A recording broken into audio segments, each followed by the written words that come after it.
I've been making leather goods for nearly 10 years, and in that time I've worked with some of the most luxurious leathers in the world. French calf, Auran goat, crocodile from Italy, but in that time I've only ever used shell Cordovan a couple of times.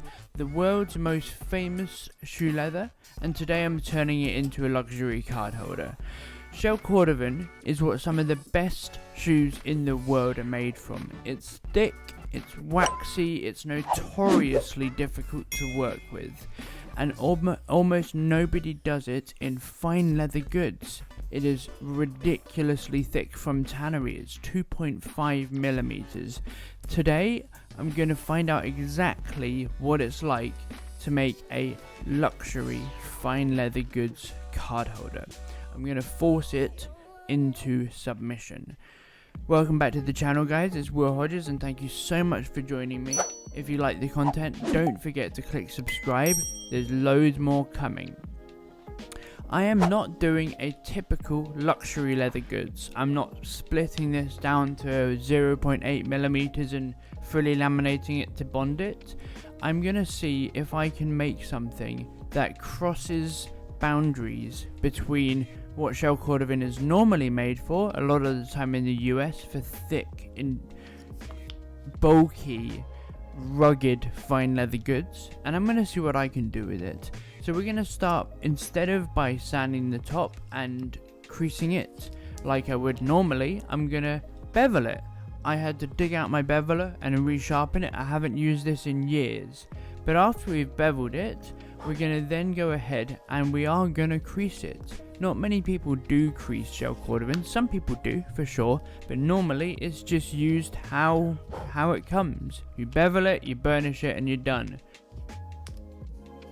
Creasing this was interesting. I set my creaser to what I would normally set it for goat, which on the Junlin leather creaser is about 27, and it left a phenomenal impression. I was very, very impressed. When it's too hot, it immediately burns. It's a very sensitive leather to heat apparently, but it did crease beautifully.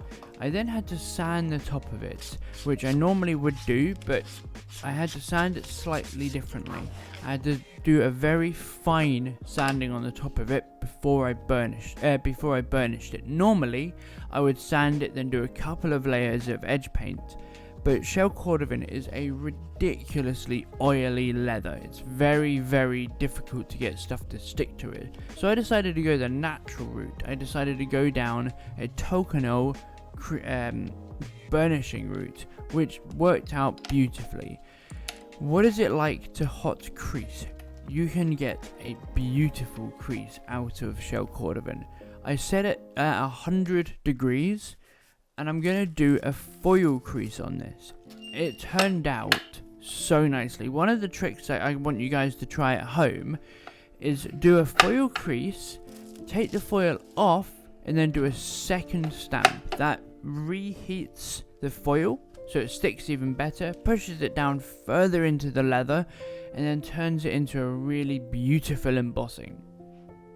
Normally, I would tell you guys not to use a roundel, but actually you mark out where you want to sand with some masking tape and then go from there. The thing about masking tape is it can take off the finish of shell Cordovan. It's a very, very light finish that this leather has, especially this particular one, which is from Horween, I believe. But is it from? I can't remember. Anyway, because it's very waxy, it makes it even more important to scuff up where you're going to sand.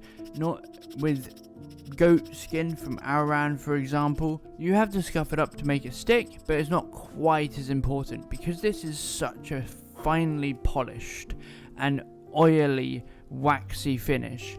You can't stick stuff to it. It just won't stick if you don't scratch it off. So we're going to scratch off the surface. I have put this through my bell skiving machine, and the reason I've done that is because I want this to be as close to the work I normally do, but working with the materials in front of me. So I have skived off 5 millimeters from the edge, so that skive is about where the stitches are going to be. What you didn't see in this video, and I'm sorry I didn't get any footage of it, is I did pull this through my Drukl splitter.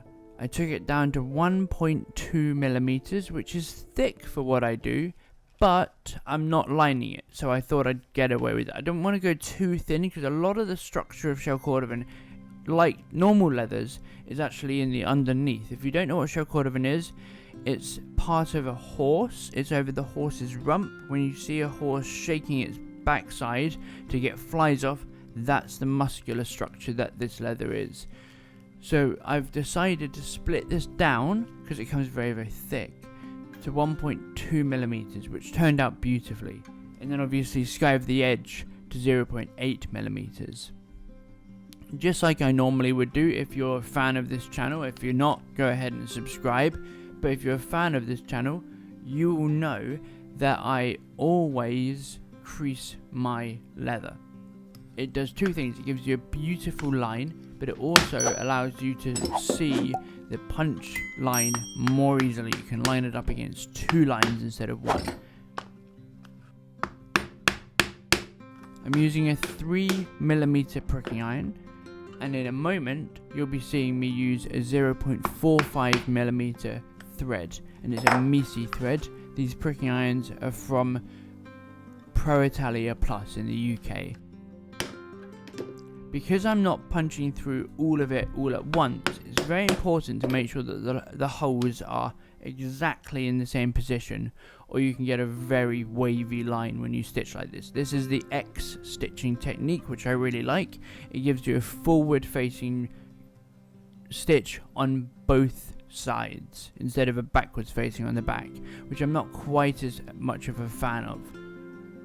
You can also, the thing about punching all the way through 4 or 6 layers or whatever it is, it's very easy for those pricking irons to wander. If you're pricking through the front, so half of it on both sides, you can govern exactly where those pricking lines, where those stitches are going to be.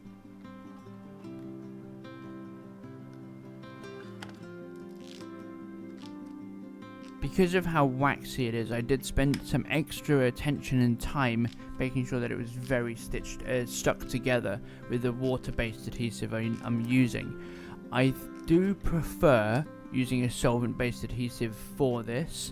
However, I decided I didn't want to do that because I didn't want to smell a solvent-based adhesive and see if I could get a water-based adhesive to work. You'll see in a second when I stitch it that it just about worked. It wasn't perfect, it did come off at some points, just because the oils in shell Cordovan push it away so well. It doesn't penetrate. Sorry, I'm a child.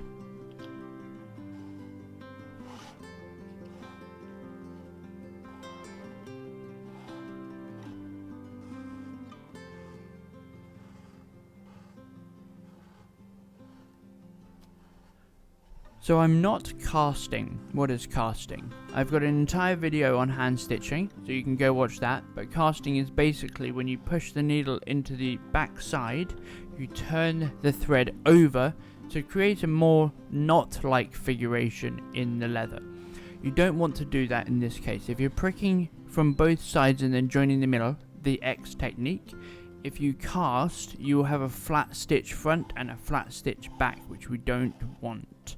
So you go in and you pull directly out straight on both sides, because if you try and do the normal left arm up, right arm down technique, you will also get a flat stitch. The way that this works is the X pushes the thread into that really beautiful line.